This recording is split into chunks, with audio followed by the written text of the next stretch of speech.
Hello, welcome to Maintenance with Matt. My name is Matt Ryan from Ryan Automall. I've put together a few short videos to help you maintain your vehicle at home. I believe a minute of maintenance can save you hours of heartache. Today we're going to take a look at your tire pressure monitoring system. Since 2007, all new vehicles sold in the United States are equipped with the tire pressure monitoring system, also known as TPMS. This system is put into place to keep you safe while driving. If you open your driver's door, you will see a label located on your B-pillar.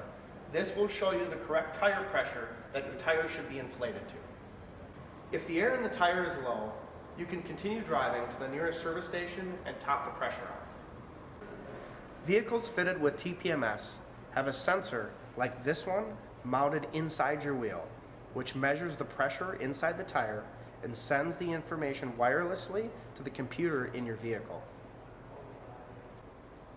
The tire pressure is unsafe if it varies too far above or below the number on the label.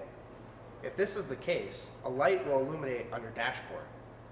You should find a safe place to pull over and make sure your tires are safe to continue driving. Some vehicles will show a digital readout of the tire pressure on the instrument cluster. If your vehicle does not, having a handy air pressure gauge like this will help you determine what you should do. You may find that your tire is flat or punctured, which in this case, you want to switch it out for your spare, or call for roadside assistance. Driving on underinflated tires can cause premature wear and poor fuel mileage. Above all, it's dangerous. It can cause excessive heat to build up inside the tire, which can cause a blowout.